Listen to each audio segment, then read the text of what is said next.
not a poor country. Nigeria is poor because those of us who are leaders are stealing the wealth of Nigeria and driving Nigeria into poverty. We can decide Nigeria is poor today because it's not a productive country. Somebody came here and talked about hunger. Yes, today, Nigeria is one of the hungriest countries of the world. We got worse in the past 3 years, where we now move from where we are to 109 in the hungriest country. Some of you might not know that in the past 2 years, Ukraine that is at war gave us grain to fight hunger. We are hungry because Nigeria is not a productive country. If we decide today to invest in critical areas of development, which include pulling people out of poverty, by investing in agriculture, we can make more money from agriculture than we make from oil. Countries are doing it, and I'm going to use 1, 2, 3 countries around us to show example. Today, our most staple food is rice. Nigeria produces less than 10 million tons of unmilled rice. A tiny country like Bangladesh produces 60 million tons of unmilled rice, almost 10 times what Nigeria will produce. Bangladesh side is 148,000 square kilometers. That is the size of Bangladesh. That is the size of our 2 biggest states. Niger State at 76.3 and Borno at 70.8. Put together is 147,000. So these 2 states are about the size of Bangladesh. And Bangladesh has 170 million people. Is heavily dense. So we have the space. Today, we are having problem with Borno State because we have Sambisa Forest. Sambisa Forest is a land occupied area of 60,000 square kilometers. That's 3 times the size of Israel. Israel is exporting food. Israel is 22,000 square kilometers. If you times it by 3, 66. We have one state that is this. We can produce food, but people don't want us to produce food. We can go on and on. Ethiopia is exporting tea, coffee, everybody. Okay. Sowore, I said I built that road. I built this road. I built this primary school. I built that primary school. Sowore, what is your experience? All right, go when politicians are talking, close your mouth. Yes. I'm happy that most people from Anambra, some people from Anambra are here. Thank you. Doctors were on strike for 13 months. The only thing doctors have never said is why they went on strike. If anybody here can tell me why doctors went on strike, then I defend it.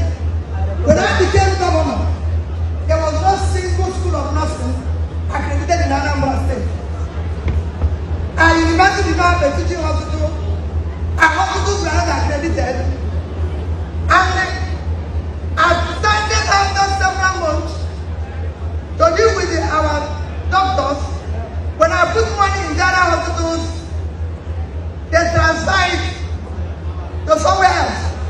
And I decided, 1 minute, and I decided I'm going to work with the agencies, schools owned by the churches, hospitals owned by the churches and everything. And I started funding them like ENU and everything. The judges said I'm supporting private sector. And we had a disagreement.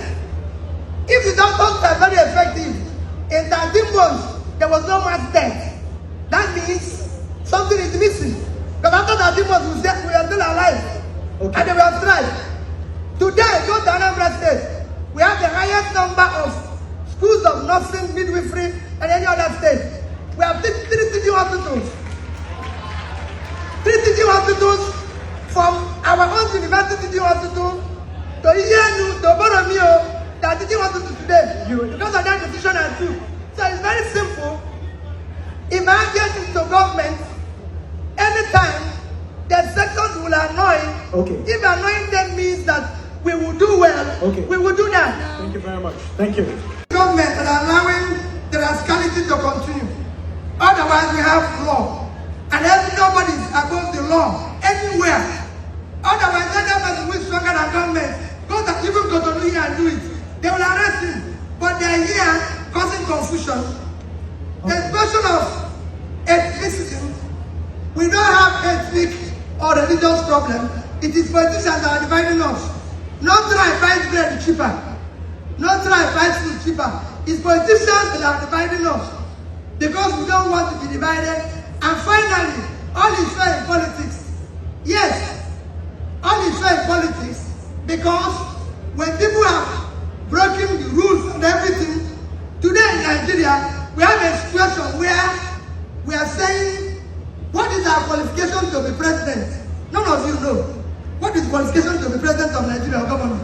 Nobody knows. It's in the constitution. No, it's in the constitution. Our own National Assembly said that forgery is not an offense in the electoral matter. Our own assembly said that nothing is. So when we have a case of where we the leaders, a case of where lunatics have taken over the asylum and decided to cancel all law that makes it work. So all is fair because that's what we need to sustain the rascality. So guys, honestly, if you now observe waiting, Sowore the talk for this. Waiting Peter Obi the talk for this conference. Now you know say Peter Obi na person we get the people for the heart. You understand? Peter Obi na person we get people for the heart. So the way they observe this, the Sowore, the rest, all those ones they are just going there for their own profit interest. Nobody saying whether Nigeria go better or not. Nobody saying Nigeria go better or not. The way this thing they go so. See, I beg I will continue to the talk. Now that time this we need to put us together. Let's vote for Peter Obi. No matter what it will take us, let's vote for Peter Obi. Let's put hands together. Let's put hands together. We'll vote for Peter Obi. Let's put hands together. We'll vote for Peter Obi. This is what they talk to you. This is what they talk to you. Nobody just get the interest. Say, this country go better. I chop, you chop. I chop, you chop. I chop, you chop. Every their own. Now Peter Obi of it also. This country is not poor. This country still have the chances to rise again. This country still have the which person they say if you get the mind say this country go feel rise again. None of them. The elections. You know what I wanted to ask where it comes from. Where it comes from is giving the reason why I'm asking the question.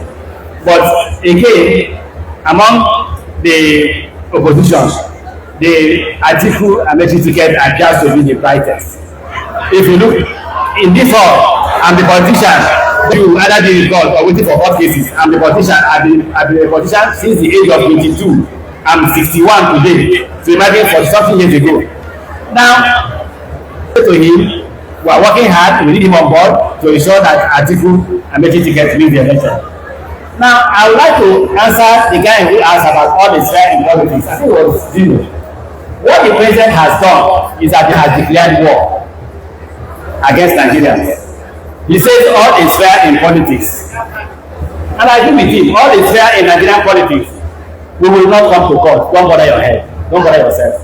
Election will be won and lost on the field. But the president has said you must win on the field. Because the court has become unnecessary habitat of nothing. So I agree with the president that he says all is fair in politics. You saw Osun, right? Citizens had their own matches, had their own ballot papers, had everything to themselves, right? If INEC man comes to show us the result sheet, he must show the result sheet. If you don't show the result sheet, they will know what? They won't let you do. When they finish the result sheet, they say, show us the ballot papers. You show the they count the ballot papers. When they finish counting and it's the same, they say, okay, let's start voting. After voting, what did they do? They say upload. Citizens' right and citizens' enforcement of law. They say upload. They say you can't upload yet. The one I love most was in Osun. They hire the bus, put the man and the policeman inside the bus, and go to where they can get service to upload. So then they left him to go. We will decide the president of Nigeria. You know why? Ali Baba and the 40 chiefs will not allow you to win. Because stealing is become a culture. I'm a student of culture. So the only way you can stop a thief is by making sure he does not win. That's my response to that. Unity.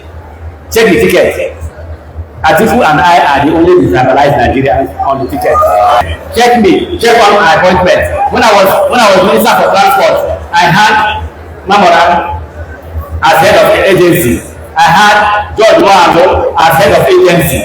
I had Tapuku as head of agency. I had Hadiza as a head of agency. They come from different parts of Nigeria, including George Mohammed.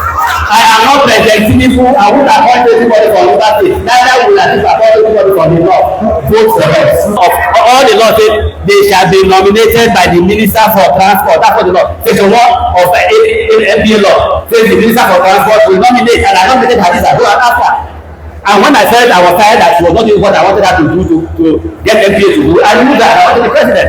Ask George Mohammed. I nominated George Mohammed as. Listen, when he walked to my office and said, we are being cheated from the southeast. We are being, I thought I being cheated for. So no appointment, I said, get ready, you get an appointment. And he did. Go and ask Mamora. Mamora was my mate as speaker. I told Mamora, the best I can do for you is head of agency, and I did. So come on.